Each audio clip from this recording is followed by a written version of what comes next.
عم حامد ابو قلب جامد اللي معودنا على احسن عربيات سويفت. راجل الغاوي، راجل صنايعي ففاهم، والفاهم الايام دي بيريح.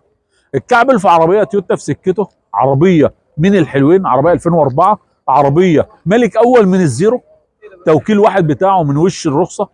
العربيه كامله مانوال، عربيه بالصلاه على النبي لمسه من اللمسات الحلوه بتاعت عم حامد. عربيه الراجل بيتكلم في 400 وفي تفاوض في السعر عند الجديه، وعم حامد عمره ما زعل حد دخل عليه واحنا عارفينه، ومعانا من اول ما السوق ده بدا، والراجل اللي بصمه في المكان. بسم الله الرحمن الرحيم. ما شاء الله حوض الماس. احنا قلنا يا عم احمد اما يبقى راجل صنايعي فاهم بيريحك، بتبقى انت شاري اصلا. هو قبل ما يبيع لك بيبقى شاري لنفسه، بيبقى عارف شاري ازاي، عينه بتبص على ايه. طقم الجنط بالكاوتش بالصلاه على النبي. العربيه السقف واخد ورنيش بس، والعربيه كلها بدون نقطه برومه. عربيه رايقه، فرش جلد ودواسه جلد والعربيه ما شاء الله بتضحك، عربيه من الحلوين.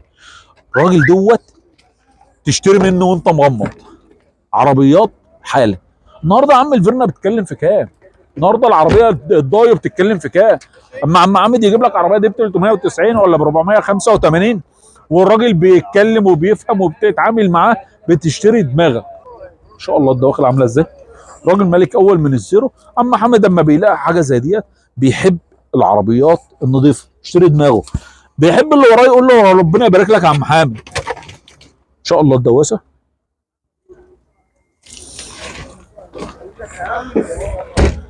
يبقى قلنا قبل العربيه عم حامد غاوي عن التعريه، غني عن التعريه. اتعاملت مع عم حامد مره مش هتسلاه، كل شويه اتصل عليه، عندك كويس ايه يا عم حامد؟ انا عايز لقريبي ده لقريبي ده. خلاص انت بتعتمد، انت بتعتمد في الكلام، الكلمه ثقه. عم حامد طبعا معانا في كل سوق ومشرفنا ومنورنا. راجل بيتكلم عشان الناس، كان بيتكلم في 400 قال لك عشان الناس لحد 385 يا عم بالحب. عربيه حاله ممتازه، العربيه رشه كلها من بره، سقف بس واخد ورنيش. العربيه كامله مانوال، عربيه محترمه مش عايزه مصروف، ملك اول من الزيرو، هو توكيله من وش الرخصه.